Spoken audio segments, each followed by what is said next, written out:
नमस्कार। उम्मीद है आप लोग स्वस्थ और प्रसन्न होंगे।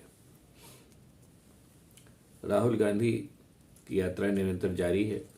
अब वो पंजाब से आगे पहुंच गए हैं और जिस तरीके से यात्रा में हुजूम उमड़ रहा है लोगों का, उससे इतना तो तय है कि इतना मिनिमम कहा जा सकता है कि राहुल गांधी जनता के सवालों को उठाने में कामयाब रहे और जनता भी उनको फिलहाल अपने एक ऐसे नेता के रूप में देख रही है जो उनके लिए कुछ कर सकता है। इतना तो मिनिमम कहा ही जा सकता है। अब थोड़ा पुरानी बात कर ली जाए। मनमोहन सिंह का ज़माना था, वो प्रधानमंत्री थे, सोनिया गांधी चेयरपर्सन थी, वो सब चल रहा था। तब तक अन्ना हजारे उतरे और उन्होंने एक तरीके से पूरा एक तुमाद सा खड़ा किया और भारतीय जनता पार्टी जीत गई। नरेंद्र मोदी साहब प्रधानमंत्री बने। और जैसा मैं पहले भी कह चुका हूं और आज फिर उस बात को कह रहा हूं कि हर राजनीतिक पार्टी का अपना एक अलग चरित्र होता है, वो चरित्र बदलता भी है। तो इसलिए आज की जो भाजपा, फिलहाल जो भाजपा भी है इस समय सरकार में है, उसका चरित्र जो है उसमें कई अच्छाइयाँ हैं, कई बुराइयाँ हैं। लेकिन एक बात है कि बड़बोलापन और अभद्र भाषा आज की सत्तारूढ़ भाजपा की एक विशेषता है। और परनिंदा भी उसमें जोड़ लीजिए तो और अच्छी बात है।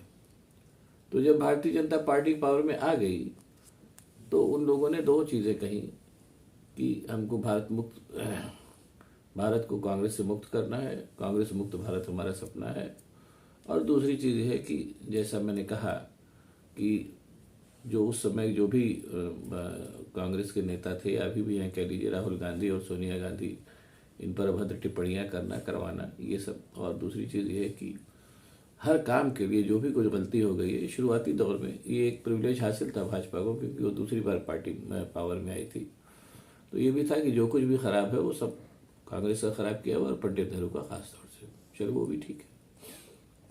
लेकिन ये सारी चीज़ें जो हैं वो धीरे धीरे जो उनको, जो भारतीय जनता पार्टी को जो सुविधाएं मिली हुई थी, ये ख़त्म होने लगी। तरह तरह की गिमिक्स से और तमाम चीज़ों से वो नरेंद्र मोदी साहब दूसरी बार प्रधानमंत्री बने। और आज की तारीख में मुझे ये कहने में संकोच नहीं है कि 8 साल बीत चुके हैं, लेकिन भारतीय जनता पार्टी के पास अपनी उपलब्धियां और गिनाने के लिए ऐसी कोई भी उल्लेखनीय सफलता उनके खाते में नहीं दर्ज है। इस बीच कांग्रेस ने भी अपने आप को रिवाइव करने की कोशिश की और जैसा मैं पहले भी एक बार बता चुका हूँ कि वो एक कालखंड ऐसा था, इस बात का भी प्रिविलेज नरेंद्र मोदी को मिला कि कांग्रेस जब वो आए पावर में, तो कांग्रेस जो थी वो एक 3 चीज़ों से घिरी हुई थी। एक तो ये कि उसके जो पुराने नेता थे वो ये मान के बैठे थे कि हमको तो पावर में आना ही आना है, इसलिए उन्होंने पूरे 10 साल जो था वो पार्टी संगठन के लिए कुछ काम नहीं किया और कांग्रेस अंदर से खोखली तो थी, जर्जर हो गई। और दूसरा चीज़ ये है कि जब उसके बाद राहुल गांधी ने पदभार संभाला तो उनको कांग्रेस में ही एक्सेप्टेंस पहले नहीं हासिल हुई, भाजपा तो खैर जो उनका विरोध कर रही थी कर ही रही थी। और तीसरी है कि जो नई जनरेशन और पुरानी जनरेशन की लड़ाई थी, उसका भी फायदा नरेंद्र मोदी को मिला। और एक तरीके से कांग्रेस जो थी वो 7-8 साल तक पंगु पड़ी रही, निष्क्रिय पड़ी रही। अब जाहिर सी बात है, सबसे पुरानी पार्टी है तो उसको तो रिवाइव करना ही था। कई प्रयोग हुए और अंत में राहुल गांधी ने ये सोचा कि हम भारत जोड़ो यात्रा निकालते हैं, और वो तो खैर बड़ी लंबी बात हो जाएगी। तो और उनका ये जो सोचना था और ये जो प्रयोग था, अभी तक दिख रहा है कि खासा सफल रहा। अब उसके बाद अगला चूँकि पॉलिटिकल पार्टी है तो अगला स्टेप भी लेगी ही, इसीलिए वो अगला स्टेप भी कांग्रेस लेना शुरू कर दिया है। कई राजनीतिक दलों को चिट्ठियां भेजी गई हैं कि आप अगले चुनाव में हमारे पास आइए। अब वो चिट्ठियां क्या करती हैं, क्या नहीं करती हैं, कौन आता है कौन नहीं आता है, वो तो बड़ी आगे की बात होगी। लेकिन बहरहाल इस समय ये कहने में कोई संकोच नहीं है कि कांग्रेस को एक तरीके से फिर से पुनर्जीवित तो राहुल गांधी ने कर ही दिया है, नंबर 1। और ये इससे भी जाहिर है कि राहुल गांधी और सोनिया गांधी और कांग्रेस तीनों को अपशब्द कहने की भारतीय जनता पार्टी की परंपरा जो है थोड़ी कम हो रही है। और ख़ास तौर से अपने नरेंद्र मोदी साहब तो बिल्कुल ही कुछ बोल ही नहीं रहे, एकदम चुपाई उन्होंने साध लिया, चुप मान लिया है।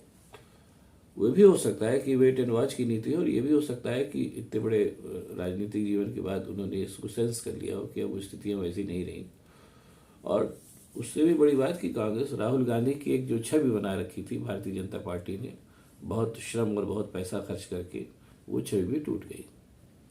अब आज की तारीख में राहुल गांधी एक स्थापित और नेता है और एकमात्र, मुझे कहने में संकोच नहीं है कि एकमात्र ऐसे नेता हैं जो मुद्दों की बात कर रहे हैं और रेलिवेंट बातें कर रहे हैं। अब उसका क्या परिणाम निकलेगा, क्या नहीं परिणाम निकलेगा, ये तो भविष्य बताएगा, लेकिन बहरहाल वो ऐसा कर रहे हैं। और उससे भी बड़ी बात जिसपे कहना चाहिए कि जो नरेंद्र मोदी और भारतीय जनता पार्टी और संघ का भी एक बड़ा पुराना स्वप्न था कि हमको कांग्रेस मुक्त भारत बनाना है। अब कम से कम इतना तय है हिमाचल की जीत के बाद और राहुल गांधी की सफल यात्रा के बाद कि अब वो फिलहाल कांग्रेस को पूरी तरीके से अप्रासंगिक बनाने में असफल रहे हैं और जो उनका सपना था कांग्रेस मुक्त भारत का, वो फिलहाल पूरा होता नहीं दिख रहा है। अब बस इतना देखना बाकी है कि जो 2024 के चुनाव होने वाले हैं, उस चुनाव में कांग्रेस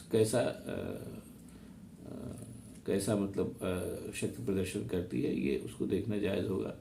उस शक्ति प्रदर्शन में भले ही कांग्रेस को अपेक्षित सफलता न मिले, क्योंकि भारतीय जनता पार्टी चुनाव लड़ने के मामलों में बहुत माहिर है और कई उसके पास कलाबाजियाँ हैं, लेकिन इतना तो तय ही है, ये मैं अभी से कह रहा हूँ और अगले चुनाव तक ये कन्फर्म हो जाएगा कि कांग्रेस मुक्त भारत का सपना मोदी जी का टूट चुका है। और उनकी चुप्पी शायद इस बात की तस्दीक है कि वो भी इस बात को मान रहे हैं।